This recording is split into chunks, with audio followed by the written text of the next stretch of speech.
Enfoque. A lusofonia em foco. Bem-vindos a mais um programa Enfoque pela Rádio Transforme e pela Revista em Comunidade.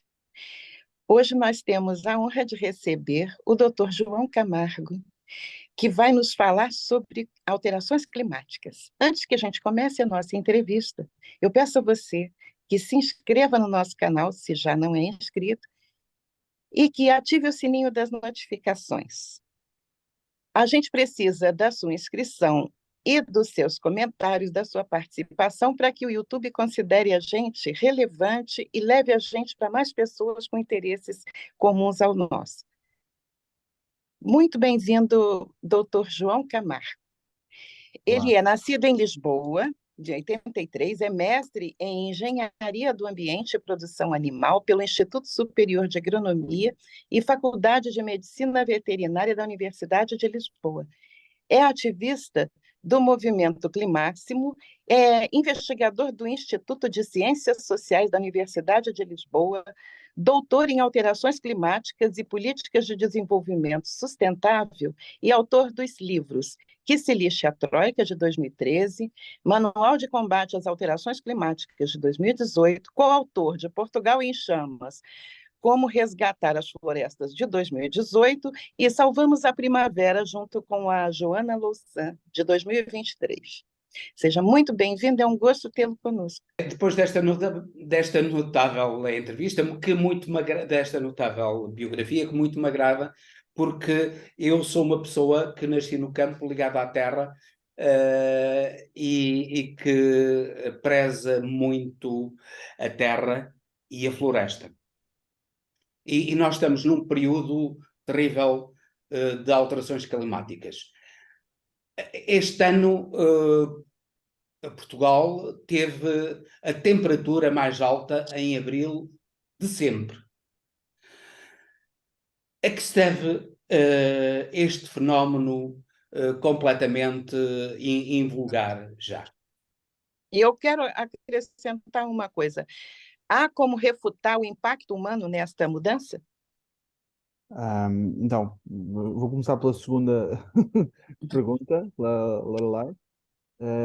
Não existe qualquer dúvida no campo científico. Existem, obviamente, dúvidas fomentadas pela indústria responsável pela crise climática, a indústria fóssil em particular, embora muitos outros campos associados ao capitalismo fóssil também apoiem todas as medidas de desinformação e todas as estratégias publicitárias e propagandísticas que, por um lado, refutem a existência de alterações climáticas, que é basicamente neste momento a discutir com termómetros, ou refutem a origem da crise climática, ou numa segunda fase, que é que também vamos vivendo já, que propagandeia uma série de falsas soluções que são apresentadas como possível resolução para a crise climática, portanto, novos modelos de negócio baseados na verdadeira crise em que estamos a viver, mas que não a resolvem.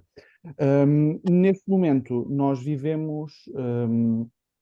estamos neste momento com a maior concentração de dióxido de carbono na atmosfera desde pelo menos há 3 milhões de anos. Nós somos uma espécie que tem entre 300 e 200 mil anos de antiguidade, Homo sapiens, embora outros hominídeos tenham coexistido connosco ao longo deste período também. Isto é, nós nunca, enquanto espécie, convivemos com uma concentração de dióxido de carbono na atmosfera nem remotamente similar à que vivemos hoje. Por outro lado, nós só convivemos com temperaturas razoavelmente parecidas com o que nós vivemos atualmente há 125 mil anos atrás, no período interglacial do EMN, quando a temperatura era bastante mais alta, era tão alta quanto agora, não era bastante mais alta. Era bastante mais alta em relação à média do que foram os últimos 200, 300 mil anos. Na verdade, o único fenómeno explicativo, e nós avaliamos, todos eles estão a ser avaliados há décadas, que explica o que está a acontecer em termos de temperatura, em aumento de temperatura generalizado, é a concentração de dióxido de carbono na atmosfera e também, crescentemente, a concentração de metano, quer proveniente da produção petrolífera, quer também proveniente da grande expansão de produção animal intensiva, mas principalmente, ainda assim, preponderantemente proveniente da indústria petrolífera. Neste momento, apesar de vivermos, pelo menos desde os anos 60, toda a indústria petrolífera sabe perfeitamente o que está a acontecer. Foram os primeiros grandes estudiosos do tema, e ao depararem-se com esse problema que punha em causa, obviamente, o seu modelo de negócio, punha em causa, obviamente, todas as reservas que eles pretendiam e continuam a pretender explorar, e todos os seus lucros e poder monumental que controlar um monopólio energético à escala global significa, envidaram todos os esforços para travar qualquer ação climática e, infelizmente, tiveram muito sucesso. A primeira conferência de alterações climáticas ocorre muitos anos mais tarde do que isto. E se falarmos do Acordo de Paris, que é o primeiro que tem alguma ambição global de resolver o problema, em 2015, a verdade é que as emissões durante todos estes anos só pararam de aumentar durante a crise financeira de 2008 e durante o Covid em 2020. Pois. Todos os outros anos são de subida de emissões, portanto, aumento, apesar de sabermos que temos que cortar as emissões em até 50% até 2030 para poder manter o aumento de temperatura abaixo de 1,5 graus Celsius. Isto, obviamente, coincide com uma série de outros fenómenos que já fazem parte do planeta Terra. 2023 anuncia-se como um ano particularmente perigoso, porque, ao contrário de 2022, que foi um ano muito quente na Europa, por exemplo, e muito quente na China, batendo recordes de 500 anos e de seca também, e mesmo nos Estados Unidos. Portanto, o hemisfério norte em geral teve bastante quente, mas a nível global não foi o ano mais quente, foi o sexto ou sétimo ano mais quente. Mas era um ano em que existia o fenómeno global chamado Laninha, que na verdade reduz a temperatura. Há vários sinais de que ainda este verão o El Niño, que é um fenómeno que ocorre a nível do Pacífico, próximo do Equador. É uma corrente oceânica, não é? Com várias convecções, mistura também com a química atmosférica. Há uma permanente troca de energia entre os oceanos e a atmosfera, e o que o El Niño faz é aquecer. Portanto, nós até agora, a verdade é que, apesar do ano extremo que foi o ano passado, ele estava a ser temperado pelo fenómeno global de Laninha, e o que está a acontecer neste momento é o El Niño ainda nem sequer começou, mas é bastante previsível cada vez mais que ocorra ainda no verão, vai aumentar ainda as temperaturas, mais do que... Prevê-se que aumente quanto? É sempre muito imprevisível. Na verdade, neste momento, apesar do calor que estamos a sentir em Portugal, em particular em Espanha, muito quente, também em Marrocos, a verdade é que nos últimos 2 meses, em particular na Ásia, as ondas de calor têm sido completamente devastadoras e eles também não estão no verão. Estão a bater os 46, 47 graus na Tailândia. São temperaturas absolutamente extremas, muitas delas, quando estão combinadas com elevada umidade, tornam inviável as pessoas sobreviverem em determinadas condições. Se não conseguirem arranjar refrigeração, arrefecer durante a noite, a probabilidade de uma sucessão de dias destes leva à falência do corpo humano. O corpo humano não aguenta concentrações, temperaturas muito elevadas quando combinadas com umidade muito elevada durante muito tempo. Infelizmente, e essa realidade cada vez mais se está a materializar, e vamos ver porque, na verdade, ainda não chegámos à época quente. O que a gente tem visto ultimamente é que os países fazem uma espécie de vitrine. Estamos investindo em energias renováveis, limpas e tal, mas efetivamente a gente não percebe ainda uma redução do uso dos combustíveis fósseis, o que acaba não fazendo efeito nenhum, não é? Como é que a gente entra nessa briga para valer e quando é que a gente vai conseguir mostrar o que é que está em jogo? Existia uma teoria há alguns anos de que isto só ia funcionar, só iria haver ação decisiva quando morressem dezenas de milhares de pessoas brancas e ricas num acidente climático de grande escala. infelizmente, eu acho que nem nessa circunstância isso seria possível. Poderia haver algumas mudanças. Na verdade, a única coisa que provocou algum abalo neste momento, nestes anos todos, foi de facto a mobilização estudantil que aconteceu em particular em 2018, 2019, as greves climáticas, etc. Está a acontecer também em Portugal. Você E o faz movimento, parte dessa. sim, e o movimento que se expandiu muito desde então, que aumentou muito, que tem centenas de milhares, milhões de militantes um pouco por todo o mundo. A verdade é que tudo isto esbarra em todas as estruturas de poder que existem no capitalismo atual, nomeadamente os monopólios sobre a energia, porque esta indústria, a indústria dos combustíveis fósseis, é a indústria mais poderosa da história da humanidade, no sentido em que conseguiu viciar todas as componentes da sociedade, de alguma maneira, em combustíveis fósseis e controlar a fonte. Portanto, a sua decisão e a sua capacidade de poder, não só económico, mas político, efetivo e chantagem permanente sobre todos os governos, é monumental.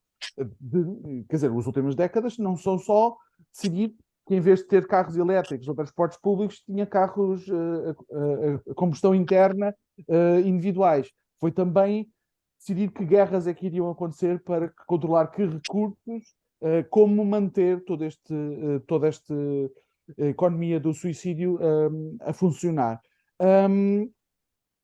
A outra questão é, obviamente, também como ela foi combinada com esta pulsão neoliberal de desregulamentação total à escala global e desregulamentação comercial, que beneficia, obviamente, a expansão cada vez maior.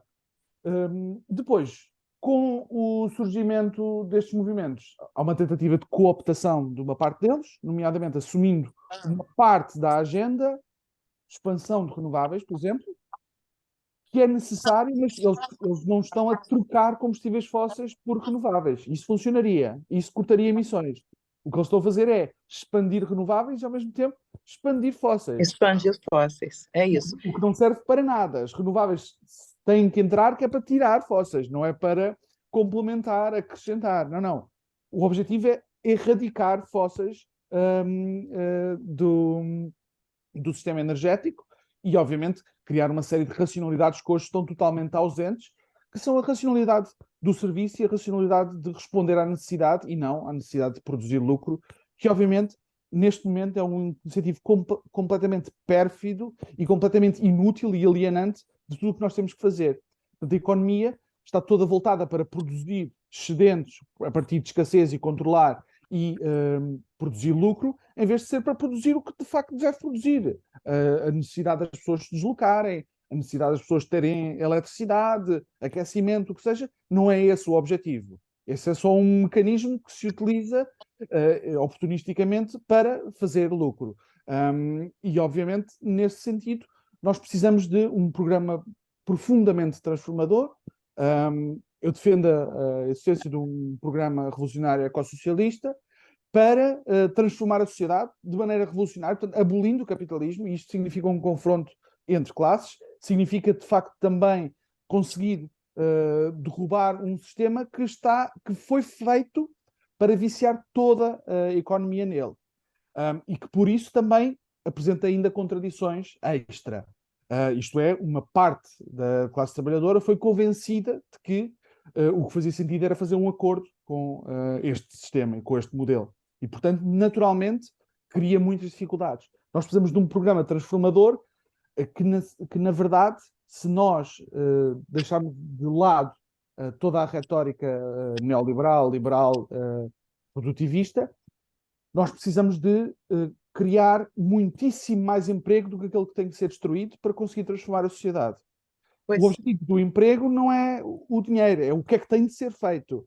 Sendo que nós sabemos que o dinheiro, na verdade, é só, uma vez que ele é controlado a partir das estruturas capitalistas, ele é apenas um mecanismo de controle. Ele não corresponde nem a reservas, nem a... Quer dizer, neste momento corresponde basicamente a um enorme processo especulativo à escala global, controlado por muito pouca gente.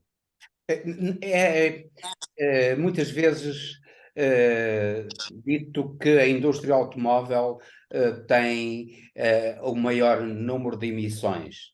mas isso é verdade. Quais são os setores da atividade económica que contribuem mais para a emissão, quer de CO2, quer de metano?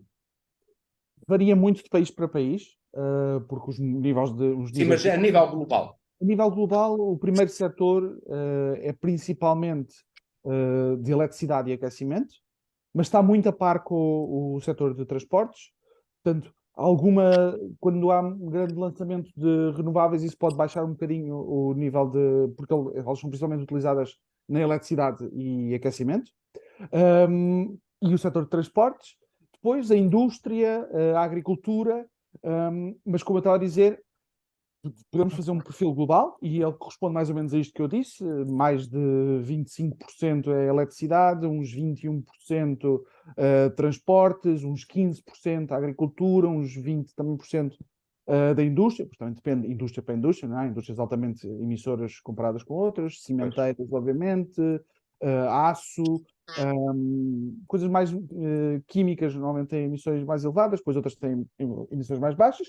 Também há alguma transferência de tecnologia e, portanto, há muitas indústrias que estão a deixar de utilizar combustíveis fósseis, porque faz sentido em termos de poupança energética. As renováveis, mesmo dentro do sistema capitalista, as renováveis são muito mais baratas. Racionalmente, do que...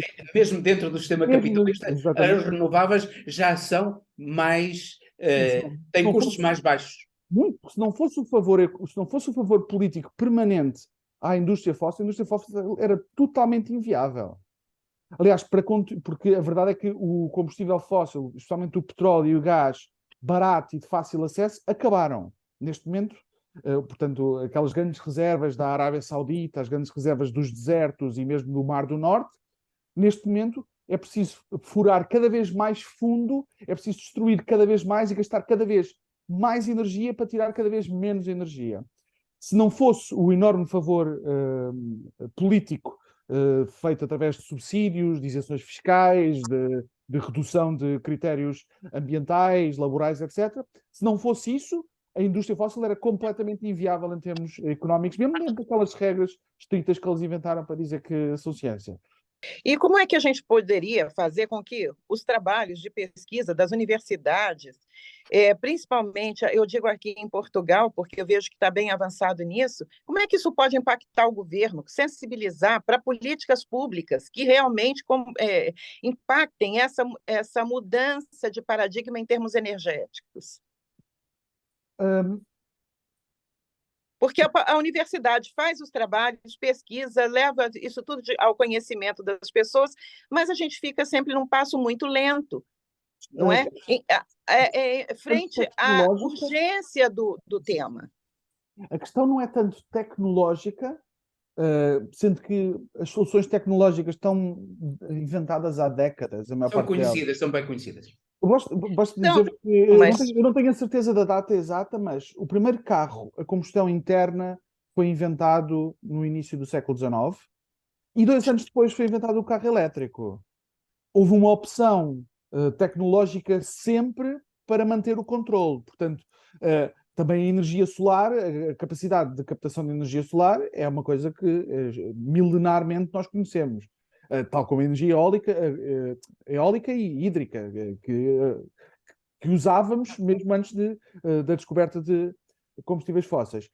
A verdade é que os governos, primeiro, em grande medida, eles são uma ferramenta de conciliação de classes, na verdade são uma ferramenta de dominação de classe, da classe dominante industrial, para dominar completamente o mundo do trabalho, e falo de forma perfeita o português como todos os outros europeus. Depois, todas as regras que estão colocadas dentro das instituições, sejam elas a nível europeu, internacional, seja a nível nacional, e mesmo dentro das constituições, estão construídas para manter a normalidade e para garantir o direito à propriedade e para garantir os lucros futuros das indústrias. Sejam elas fósseis, sejam as outras. O que significa que o único primado que existe, na verdade, neste sistema é o primado de que os ricos continuarão a ser ricos e os pobres logo se vê. Portanto, a crise climática não bate certo com nenhuma destas histórias. E, por outro lado, as próprias elites dentro do capitalismo estão profundamente alienadas. Elas foram ensinadas nas faculdades, alienação, e isso foi passado como ciência, em muitos casos. E eu falo tanto em ciências sociais, como a maior parte dos cursos de economia, mas também falo em muitas ciências ditas exatas. As escolhas sempre de qual é o currículo, as escolhas de quais são as opções técnicas, quais são as opções tecnológicas, são todas visões do mundo muito claras, que restringem profundamente aquilo que os próprios estudantes têm capacidade de imaginar. Por exemplo, o curso de Engenharia Florestal, na minha faculdade, na faculdade que eu frequentei, Instituto Superior de Agronomia, as salas, o nome das salas é a Altri, a sala Altri, a sala Navigator Company, a sala Selpa. Portanto, são as indústrias que não só dominam o currículo, como muitas vezes são os seus quadros que são profissionais que dão as aulas. Portanto, não é que seja impossível. As pessoas têm sempre capacidade de autodeterminação, mas é muito mais difícil uma resistência intelectual num contexto de opressão intelectual destes. Mas quando eu digo este curso, há muitos outros. Eu diria que basicamente todos.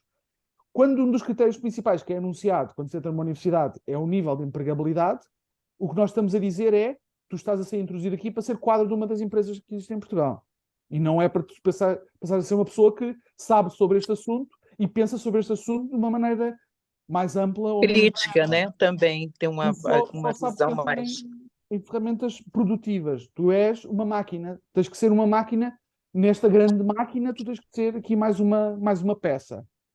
E é isso que muito, infelizmente, até muito da academia acaba por se tornar. Porque também há um subinvestimento público crónico, significa que as áreas de investimento, de investigação que não são aplicadas, as que pensam a sociedade, são muito menos subsidiadas, são muito menos diversas e têm uma muito menor capacidade de análise crítica. Portanto, quando dizem que a Academia de Ciências Sociais está muito mais ligadas à esquerda, é uma brincadeira. Quando toda a academia está totalmente subjugada ao PSI 20 em Portugal. Tal como nos outros países. Eu faço esta análise sobre Portugal, mas, na verdade, excepto algumas zonas do mundo onde isto não é bem assim, onde, felizmente, ainda há alguma independência académica em relação à economia capitalista, a verdade é que, na maior parte delas, a academia foi totalmente subjugada às necessidades dos capitalismos locais. Mas o problema é que eu acho que frequentemente a própria indústria, nomeadamente estamos a falar da indústria do papel, está a lutar contra ela própria, porque as alterações climáticas estão a provocar cada vez mais incêndios, mais destruição da floresta e mais dificuldade no crescimento das espécies que alimentam a indústria.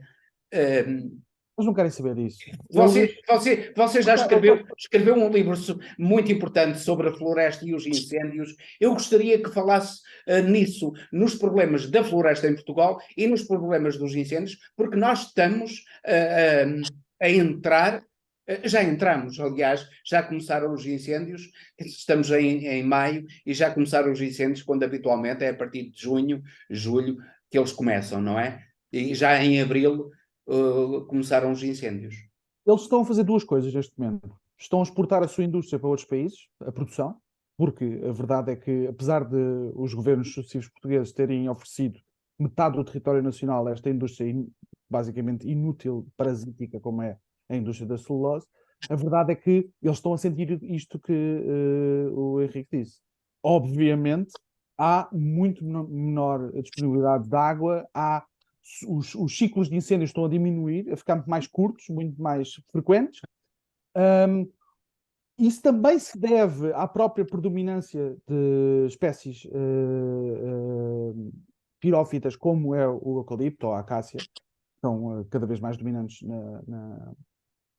no território nacional, mas eles estão principalmente a começar a produzir noutros países, em particular a produzir em Moçambique, onde já plantaram pelo menos 300 mil hectares, e seguramente vão também expandir para o Brasil, porque o Brasil... Não, o Brasil é conhecido isso. Do eucalipto, mas a combinação do eucaliptus globulus em Portugal com o ecossistema nacional foi devastadora, porque nos últimos 30 anos cada vez que há incêndios, a área do eucaliptal expande, porque o eucalipto é profundamente atreito ao fogo e prolifera com o fogo.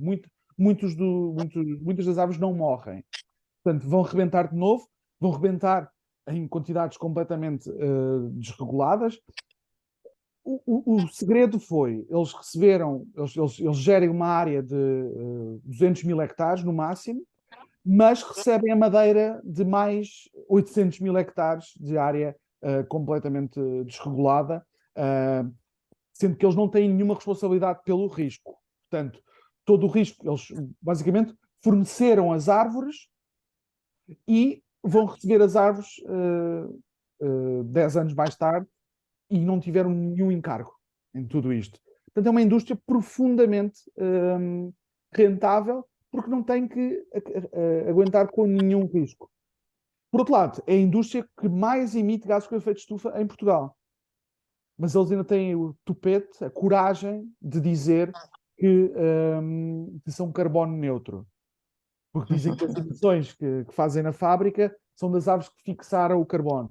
Como se não tivesse a haver enormes áreas ardidas em todos os anos, da qual eles têm responsabilidade direta, e como se cada vez que há incêndios eles não soubessem e não tivessem a plantar mais eucaliptal todos os anos.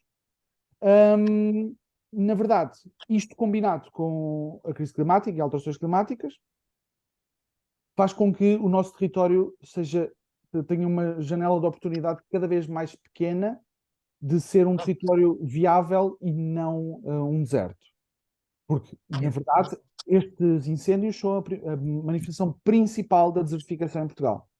É a redução da água e a perda de complexidade vegetal de grande escala, que tem a ver com a expansão do eucaliptal. Muita dela também é feita à mão, portanto, a maior parte desta expansão foi plantada, não é só expansão invasora da própria espécie.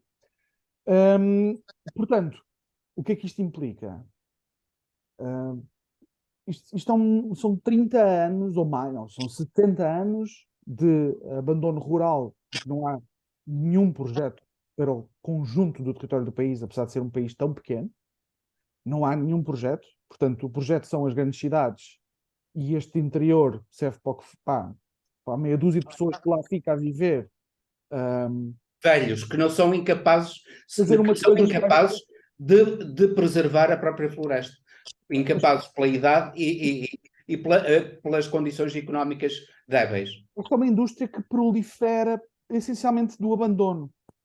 Prolifera de não haver gente, porque havendo gente, as pessoas resistem a projetos como aqueles porque eles não trazem nada ao território. É cultura de abandono. São 10 anos em que se planta ali uma coisa, 10 anos depois alguém de vez em quando faz alguma limpeza daquilo, 10 anos depois vai-se lá buscar. Não precisa de gente. Aliás, precisa de não ter gente. Não ter gente, nem ter animais, nem ter outras espécies, nem ter outras plantas, porque estamos a falar de uma espécie incrivelmente forte, incrivelmente que se impõe de forma violenta, e estamos a falar de uma indústria que é responsável não só por esta enorme quantidade de emissões, como pela proliferação de incêndios ultraviolentos neste país. Eles gostam sempre de dizer que há incêndios em todo lado. Na verdade, uma das coisas que nós fizemos no livro de 2018, Portugal em Chamas, foi comparar Portugal com aquilo com que Portugal é comparável. Espanha, Grécia, sul de França, Itália, em termos de incêndios. E, obviamente, Portugal é, de longe, o país que arde mais, em termos de área. É o país onde há mais incêndios, mesmo pequenos, que depois não se tornam incêndios gigantescos, e isto ocorre há 30 anos. Nós vimos a única região de Espanha que é comparável a Portugal são as Astúrias. O que é que tem em comum com Portugal? Eucaliptal em grande escala. E existe, por outro lado, no outro lado do mundo, não um regime tão mediterrâneo, mas ainda relativamente próximo, o Chile é o país que arde mais na América do Sul. Portugal é o país que tem maior área de eucaliptal relativa do mundo, o Chile é a segunda. Gastam-se milhões no combate aos incêndios. Que negócio é esse do combate aos incêndios? Quem é que tem interesse nisso, nesse grande negócio do combate aos incêndios, em vez de se procurar combater as causas dos incêndios? É um negócio de agitação e propaganda. Alguma parte, obviamente, do combate, não é, na verdade, não é combate aos incêndios, uma parte do que eu estou a falar é a proteção de populações, que é, neste momento, o único plano de combate aos incêndios que existe, é que quando há determinados limites de incêndios que são ultrapassados, há a evacuação das populações. É isso que fazem, essencialmente, os bombeiros. Depois existe aquele espetáculo para as câmaras, que são os aviões e umas coisas mais espetaculares. E depois existe sempre o anúncio do reforço destas frotas, do reforço destes corpos. Reforço de verbas. Reforço de verbas. De verbas. Porque é a única coisa que eles podem fingir que estão a fazer quando eles não têm coragem nenhuma para tocar no assunto essencial. O regime de propriedade, em particular, no norte do país, e a indústria da celulose e o seu poder incomensurável neste país. Outra coisa que nós fizemos também no livro foi pegar desde o 25 de Abril até à legislatura, na altura do primeiro governo de António Costa, e ver a coincidência entre governantes que foram para a indústria da celulose ou Ministros da Agricultura. E coisas das celulose que foram para o governo. E a verdade é que, em basicamente todos estes governos, a indústria da celulose é o Ministério da Agricultura deste país. O Conselho de Administração da Navigator Company é o Ministério do Mundo Rural, que determina essencialmente Existe, pois, alguma resistência por parte de alguns setores agrícolas, que têm mais força, nomeadamente a sul do Tejo, mas, na verdade, historicamente, a indústria da celulose é o Ministério da Agricultura em Portugal e determina todas as políticas agrícolas e proíbe qualquer política pública que contrarie minimamente a sua indústria. E, portanto, qualquer outra indústria que pudesse surgir, que até tivesse um bocado mais lógica, considerando o território que temos e os potenciais que existem, é sufocada à partida. Você está falando que existe um conluio do Ministério da Agricultura com a indústria, que é altamente maléfica para o território português e para a emissão de carbono, não é? Então, que política pública a gente pode esperar, o que a gente pode fazer para que esse quadro mude? Porque nós não temos muito tempo. Não temos tempo de falar, vamos investir nas crianças para que elas mudem. Não temos mais esse tempo. Não tem. Já era, isso aí acabou. Agora é urgência. O que pode ser feito? Neste momento,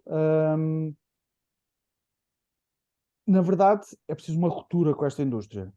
Isto significa arrancar pela raiz as raízes de ligação. Literalmente. É bastante difícil, no sentido em que a maior parte dos quadros técnicos que foram formados, tanto nas faculdades como nos ministérios, também foram formados alguns desta lógica. Não quer dizer que não haja, obviamente, dissensão e não haja também quadros muito satisfeitos com isto, mas a frustração ao longo de décadas de trabalhar neste quadro também se produz, às tantas, conformismo, porque as pessoas são pessoas e tentam racionalmente tentar também ganhar alguma paz de espírito perante tanta contradição. Eu acho que há uma coisa que faltou em 2017. Eu fiz um esforço muito grande para trazer esse tema. É que os incêndios florestais não podem ser desassociados desta indústria. É preciso, quando há um incêndio florestal, dizer isto é culpa do Conselho de Administração da Navigator Company, é culpa dos acionistas da Altri Florestal, é culpa de todos os quadros que durante os últimos anos permitiram que esta indústria continuasse, proliferasse e não começasse a contrair drasticamente a sua área. A indústria da celulose em Portugal deveria, no máximo, poder ter uns 100, 200 mil hectares. O resto é total loucura. Portugal é um país minúsculo, com pouca água. Nós não podemos estar a ser o produtor mundial ou o produtor europeu de papel. Isso é completamente insano. Depois eles dizem, pronto, depois eu, às vezes, até com alguns académicos que têm muita proximidade com a indústria, dizem enormidades do tipo, o eucalipto não consome mais água do que as outras espécies. Então eu digo, então como é que ele cresce? Então ele é uma árvore mágica. É a única possibilidade. Se ele não consome mais água, se ele não consome mais nutrientes, como é que ele cresce? De onde é que vem a matéria? De onde é que vem? É óbvio que é as características da própria árvore, que obviamente são naturais, ou Claro. algumas delas são selecionadas também. Uhum. O seu sucesso tem a ver com a sua voracidade. Mas a verdade é que é o seu poder que não é posto em xeque que permite que a indústria continue a ter o poder que tem. E toda a chantagem que existe à volta de empregos criados, percentagem de exportações do PIB, etc., que não conta nada. A quantidade de empregos que não existem no interior por causa da existência da indústria fóssil não, neste Da, caso, da da, indústria da celulose. é monumental. Eles favorecem o abandono do interior. Eles criam muito poucos empregos. Criam empregos muito maus, em geral. Mal pagos. Estamos a falar, na verdade, a sua presença lá é uma espécie de gatekeeping. Eles estão a impedir que haja outra coisa. Eles impedem que o mundo rural seja outra coisa. E, principalmente, impedem a coisa mais grave. Impedem que o mundo rural possa resistir à desertificação. Isto é, porque precisaríamos de outras espécies, precisaríamos de outra gestão da água para poder, de facto, resistir a um aumento de temperatura que já está a acontecer e que vai continuar a acontecer. Nós precisamos planear o nosso território nacional não para mais 1 grau de temperatura, mas para mais 3 graus de temperatura. Quais são as espécies que proliferam aí? Quais são as espécies que conseguem resistir, que conseguem conservar a água? Como é que nós conseguimos conservar a água? Tudo isso eles rejeitam profundamente. Ainda dizem que é preciso, e na verdade estão a fazê-lo, que é a coisa mais absurda, regar eucaliptal. Utilizar a pouca água que nós temos para regar aquela indústria parasítica. Que fazer para alterar este paradigma da floresta? Não é só da floresta, também da agricultura, porque nós temos uma agricultura particularmente, agora está-se a utilizar a água do Alqueva para aquele tipo de agricultura intensiva, e isso também tem efeitos na alteração climática. O que fazer para, em vez do combate aos incêndios, se combaterem as alterações climáticas, se combater este paradigma da utilização, do uso, quer da floresta, quer da agricultura?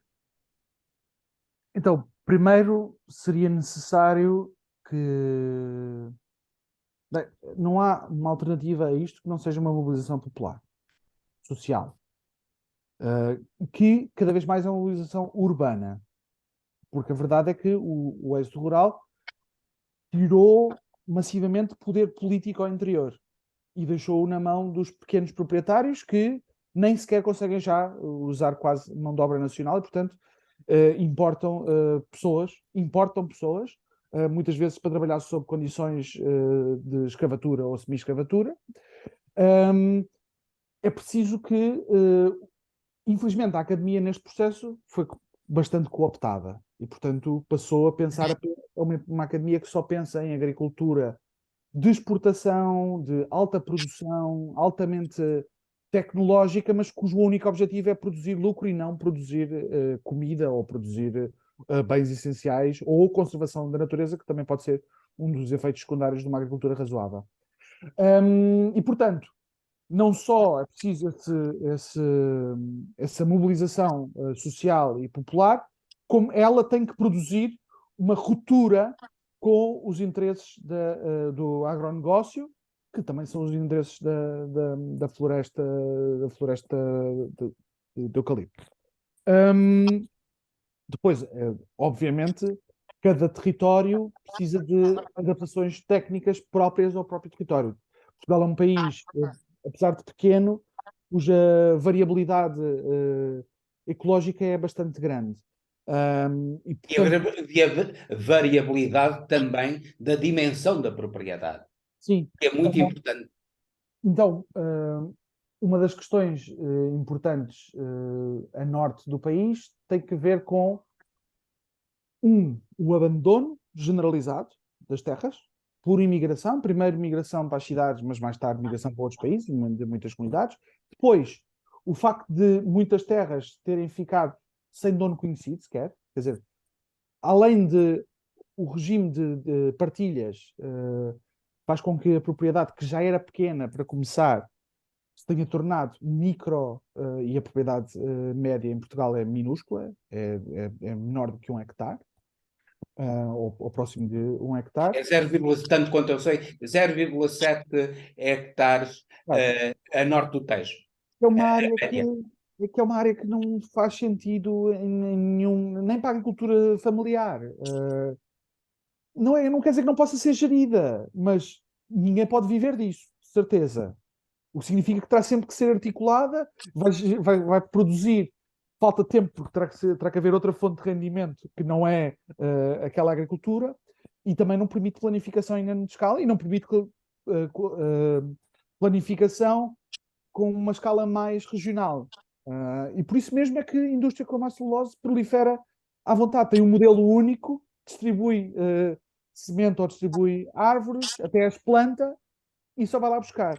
E, portanto, é preciso, simultaneamente, fazer o levantamento da propriedade. O Estado não tem. Cadastro.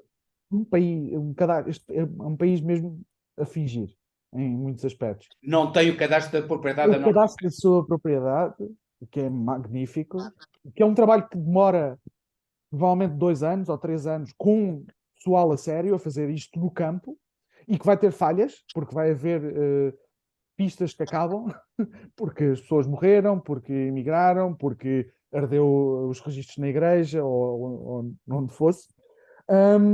E depois precisa de um reemparcelamento da propriedade. Precisa de redimensionar a propriedade. É curioso que o problema do emparcelamento já vem desde os anos 20 do século XIX. Com Mouzinho da Silveira, um dos projetos económicos do Mouzinho da Silveira era o emparcelamento da propriedade. Durante muito tempo não se fez isso para não alienar os pequenos proprietários. Aliás, o PCP ainda continua a defender que se deve haver uma aliança entre o proletariado, que eu não sei exatamente o que é que ele define neste momento como o proletariado, e os camponeses. E os camponeses, que eu nem percebo onde é que estão uns nem onde é que estão outros. E por isso é que, por exemplo, recusa-se a fazer o cadastro. Não é que se recusa, mas impede que haja medidas de emparcelamento. Fazendo alianças com outros. Eu estranho mais por se apresentar como de esquerda, comunista até. Vamos, para ser... É divertido só. Mas que essa análise de que há uma aliança que tem que ser feita com os pequenos proprietários é uma fraude. Os pequenos proprietários e os pequenos camponeses são quase ninguém. Mesmo as pessoas que ainda vivem nesses territórios já não são proprietários, ou seguramente que já não são camponeses. Não quer dizer que não haja algumas pessoas que façam alguma coisa, e teriam seguramente que ser uma parte interessada e integrante de um processo de reemparcelamento. Obviamente. O que nós queremos é, nós precisamos que as pessoas que lá estão fiquem, precisamos que muitas pessoas mais que não estão lá vão para lá. Agora, obviamente, isso implica afetar os interesses e as rendas associadas a indústrias como a das celuloses. Que viver de plantação de eucaliptal sendo um privado é como ser um senhorio de casas abandonadas, só que recebe dinheiro. Tal como a casa abandonada numa cidade é um risco de segurança que pode arder em qualquer momento, um eucaliptal abandonado no meio do território tem exatamente o mesmo risco, com uma diferença. Possivelmente com a renda da casa não Se estiver abandonada, não recebe nada, mas no campo, a vender eucaliptos a cada 9 ou 12 anos, recebe alguma coisa. Portanto, é obviamente esse interesse, esse rentismo, embora seja um rentismo miserável, eles pagam pouco também. Além de tudo, eles pagam muito pouco, os eucaliptos, mas é alguma coisinha. Esta ideia de que qualquer coisinha é melhor do que nada é uma catástrofe. Não existe capitalismo popular. Existe extrativismo do território, Exploração. das pessoas que lá ficam e até das pessoas que se forem embora e acham que recebem qualquer coisinha e que aquilo é bom. Para além de fazer o cadastro da propriedade a norte do Tejo, ela já está feita a sul do Tejo, não é? Também em Trás-os-Montes há cadastro de propriedade.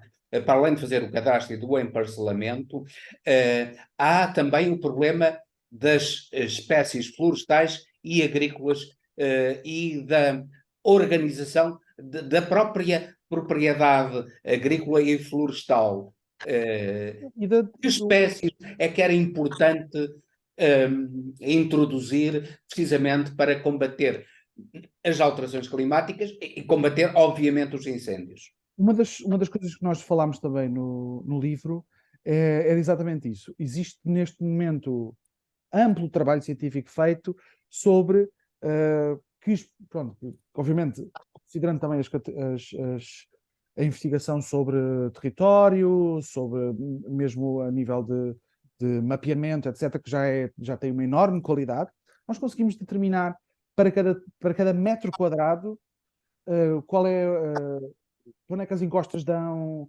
que água é que pode acumular, etc. E conseguimos não só fazer isto, como articular isto com as previsões de alterações climáticas. Portanto, o que é que vai acontecer com mais 3 graus? E sabemos, portanto, olhando para isso, conseguimos com bastante precisão dizer que espécies deviam estar em que sítio.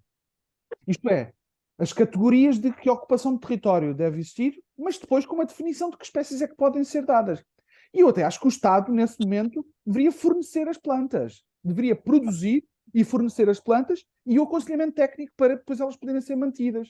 E assim, sim, poder ter um mundo rural. Em vez de investir naquilo que se chama o negócio dos incêndios, em vez de investir no negócio dos incêndios, investir no negócio da prevenção dos incêndios, fornecendo as plantas e favorecendo até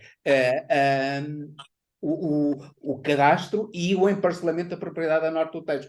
Gastando aí, se calhar gastava menos dinheiro do que naquilo que eles chamam o combate aos incêndios, que no fundo é a gestão do negócio dos incêndios. Mas mesmo sobre os incêndios, era possível ter uma política radicalmente diferente, nomeadamente aumentando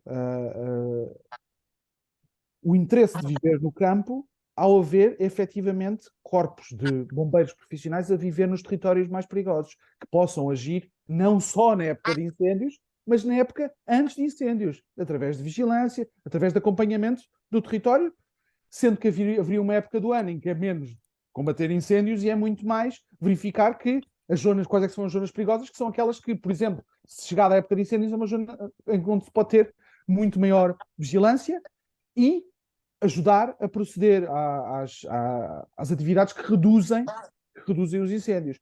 A verdade é que durante, isto já não são só décadas, mas durante séculos, os incêndios florestais foram os bombeiros, antes de se chamarem bombeiros, já existiam, eram feitos a partir das agregações, das agremiações locais, os bombeiros voluntários. Isto não é só uma realidade de Portugal, mas também dos países, que estavam habilitados de alguma maneira durante a época, como havia muita gente que vivia no campo, primeiro, os incêndios eram muito menos também, segundo, eram muito menos intensos, e essas pessoas constituíram um sistema que acabou por ser o sistema de combate a incêndios. Acabou por depois fazer uma transposição direta.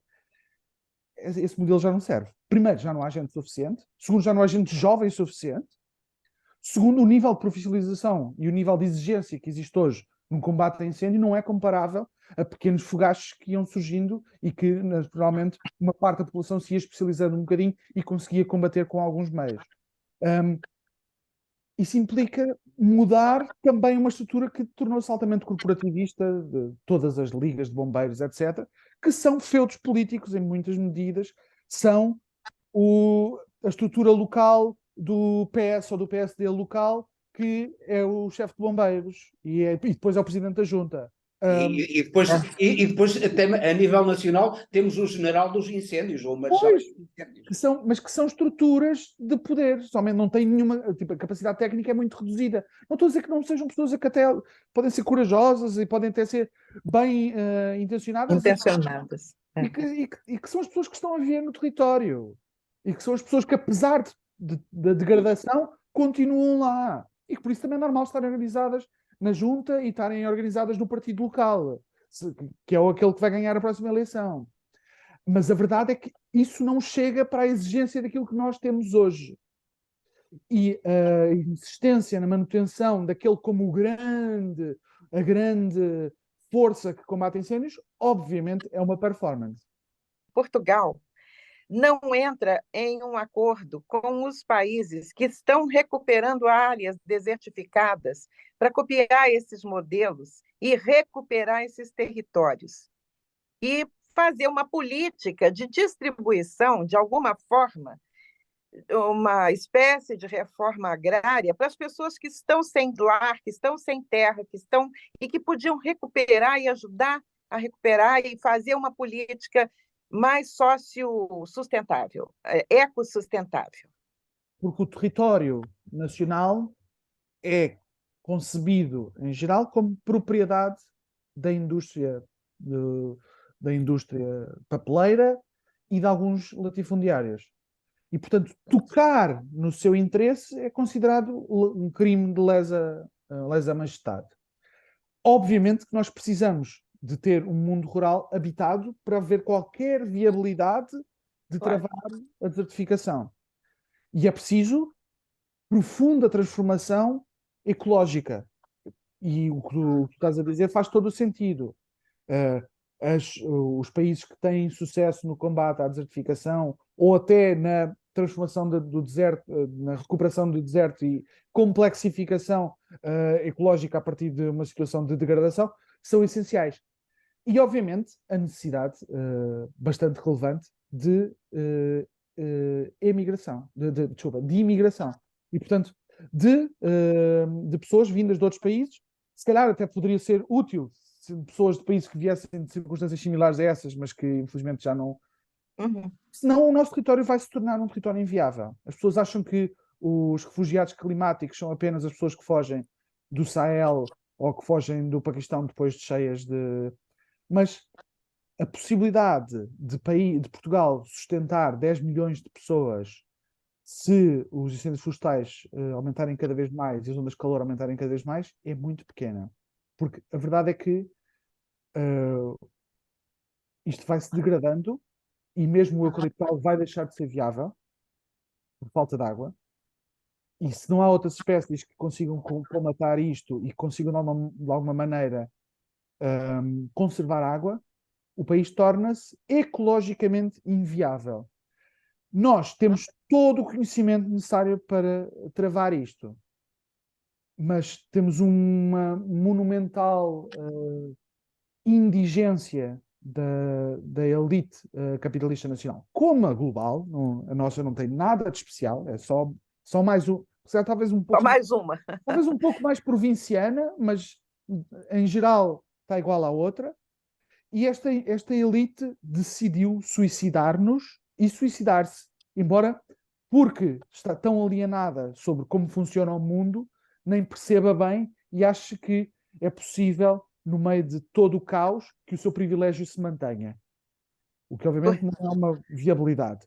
Mas tal como primeiro eles usaram os discursos e a hegemonia para dominar as classes trabalhadoras, mas eles acabaram dominados pelo próprio discurso. Eles acreditam nas loucuras que dizem, o que de facto é muito preocupante. É muito preocupante porque eles simplesmente abandonaram a realidade em troca do discurso que eles usaram para dominar todas as outras classes. Quer dizer que essa alienação levou à política do suicídio econômico. económico, social, e acham que, e obviamente por isso é que surgem movimentos fascistas, que é para Pois. a última linha de defesa de um passado virtuoso que nunca existiu, não é? Portanto, é só Quer dizer, é história. uma política já de desespero. Na alienação, eu já parto para a loucura total, não é? Claro, porque perante a degradação, imagina, falta de água, ondas de calor, etc., eles só vão ter uma resposta quando houver mobilização social, que vai haver inevitavelmente, e é repressão. Pois. E, portanto, ou há uma capacidade organizativa revolucionária de esquerda, ou há de direita. Sendo que eles não têm nenhuma resposta. E, infelizmente, uma boa parte da esquerda também não tem nenhuma resposta, porque não tem a capacidade de conceber a necessidade de ruptura com este sistema e de ruptura com estas instituições, e ainda está demasiado presa a algumas conquistas que foram feitas nas últimas décadas, que já não servem para nada perante o contexto que nós estamos a viver hoje. Não é que não seja importante defender algumas coisas, mas, na verdade, nós precisamos de um movimento de esquerda de ruptura. Ruptura com Não há mais espaço para conciliar. a Não é? normalidade. Né? A normalidade e a estabilidade neste momento significam o colapso. A normalidade das instituições, da defesa das instituições, da propriedade, etc., significam o colapso. Eles vão defender, eles continuam a jogar aquele jogo de quem morrer com mais brinquedos ganha. Não, Pois. não existe este jogo. E nós não podemos ser arrastados para o fundo por uma elite completamente alienada. Nós estamos a terminar, eu agradeço-lhe, foi excelente esta conversa. Eu diria que ele tem que ser convidado para mais vezes, porque a gente precisa, pela urgência da causa, a gente precisa promover mais debates para ver se há um despertar, não é, da população para o seu poder de mudança desse cenário apocalíptico. Para a urgência deste problema. Obrigado, João Camargo, por esta conversa tão importante para os tempos que correm. Obrigado.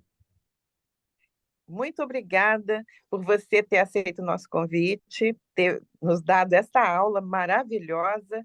Tomara que toque todos os corações e mentes dos nossos seguidores e que a gente possa começar a mudar essa realidade que se impõe a nós, para que os nossos filhos, os nossos netos tenham um futuro, não é? Muito obrigada a você também que assistiu a gente até aqui. Pedimos mais uma vez que, se não é inscrito, que se inscreva no nosso canal, que mande perguntas, escreva perguntinhas aqui embaixo, no link desse programa. A gente vai ter o maior prazer de encaminhar ao nosso entrevistado para que ele possa responder e, quem sabe, a gente também. E até o próximo programa Enfoque, pela Rádio Transforme e pela Revista em Comunidade. Obrigada.